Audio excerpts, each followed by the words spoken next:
নমস্কার বন্ধুরা, উত্তরাকানার ব্লগ চ্যানেলে আরও একটি ব্লগে তোমাদের সকলকে ওয়েলকাম করছি। কেমন আছো বন্ধুরা? আশা করি সকলে খুব ভালো আছো।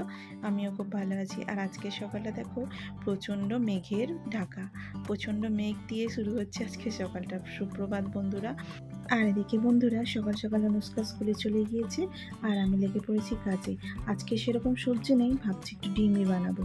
তো তার জন্য দেখো বন্ধুরা, আমি বার করে নিয়েছি 8টা ডিম। তো এখানে 8টা ডিমকে আমি ফ্রিজ থেকে বার করেছি বলে একটু ঠান্ডা আছে, তাই তাড়াতাড়ি করে বড়টাতে বসিয়ে দিলাম যাতে তাড়াতাড়ি সিদ্ধটা হয়ে যায়। আর এদিকে দেখো বন্ধুরা, ভাতটাকেও বসিয়ে দিয়েছি। আর ভাতটা যেহেতু এক সিদ্ধ, তাড়াতাড়ি কিন্তু হয়ে গেল। তো এদিকে বন্ধুরা, আমার ডিমটা হতে হতে সিদ্ধ আর আমি কিন্তু ভাতটাও করে নিয়েছি।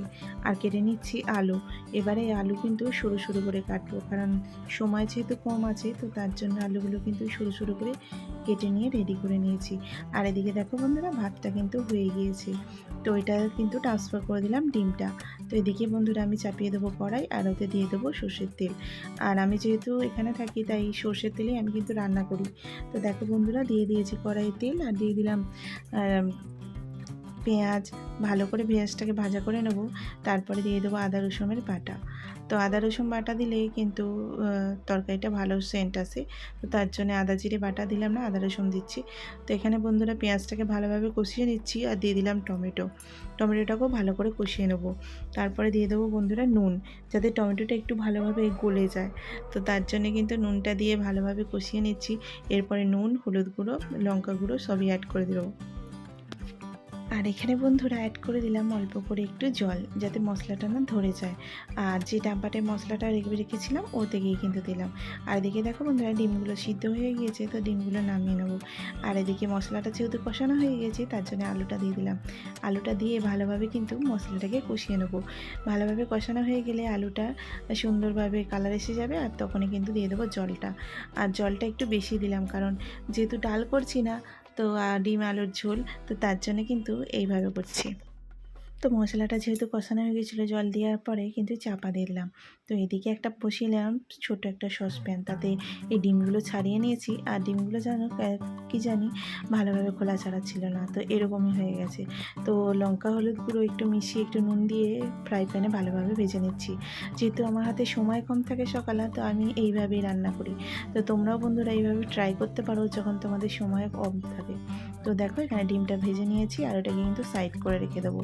আর ডিমগুলো ভালোভাবে ভেজে নিলে কিন্তু টেস্টও ভালো আসবে। তাহলে বন্ধুরা, এটা সরিয়ে দিলাম, দিয়ে ভালোভাবে গ্যাসটাকে মুছে নিচ্ছি, কারণ গ্যাসটাকে মুছে হতে কিন্তু চা বসাবো। তো দেখো বন্ধুরা, গ্যাসের চুলাটাকে ধুয়ে ভালোভাবে লাগিয়ে নিয়েছি আর বসিয়ে দিয়েছি চা।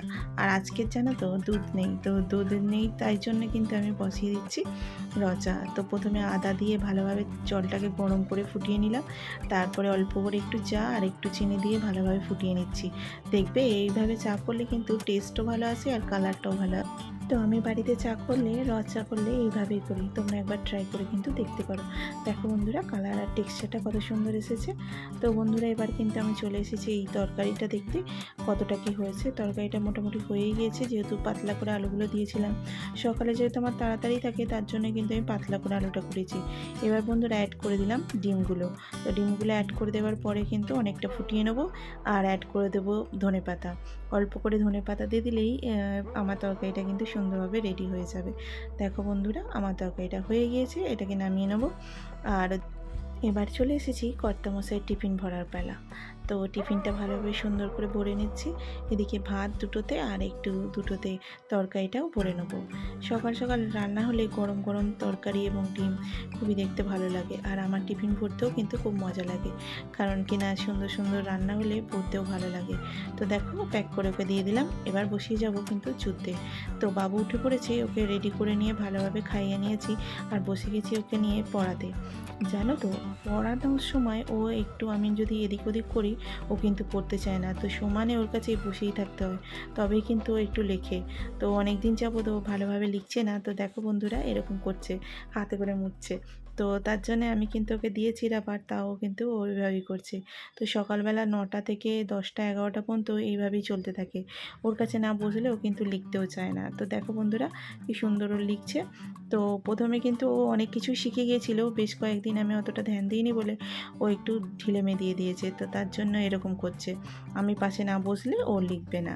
তো এইভাবেই বাচ্চাদেরকে অনেক কষ্ট করে কিন্তু মায়েরা শিখিয়ে থাকে। আমাদেরকেও কিন্তু আমার মায়েরা এইভাবেই শিখিয়েছে, অনেক বসে অনেক কষ্ট করে। দেখো বন্ধুরা লেখাটা অনেকটা হয়ে গিয়েছে, তো পুরো পেপারটা কভার করে ফেলবে। তারপরে তোমাদের সঙ্গে দেখা হচ্ছে পরে। তো এইভাবে কিন্তু আমার মেয়ে অনুষ্কা যে এখন 6-এ পড়ে, ওকেও কিন্তু এইভাবেই আমি শিখিয়েছি। প্রত্যেকটা লেখা আমি হাতে ধরে ধরে শিখিয়েছি।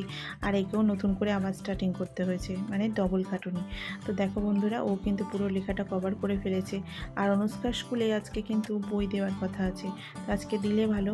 প্রথমে যখন বইটা দিয়েছিল তার সাথে একটা বই মিসিং ছিল, গুজরাটির যে প্রথম ভাগটা আছে, দ্বিতীয় ভাগটা ওটা কিন্তু মিসিং ছিল। তো দেখো ও লিখে কিন্তু খুব খুশি হয়ে গেছে। তো আজকে দেওয়ার কথা আছে, দেখা যাক কী হয়। তো এদিকে ওকে ম্যাথ সেট লিখতে দিয়েছিলাম, ম্যাথসটাও কিন্তু কমপ্লিট করে ফেলেছে।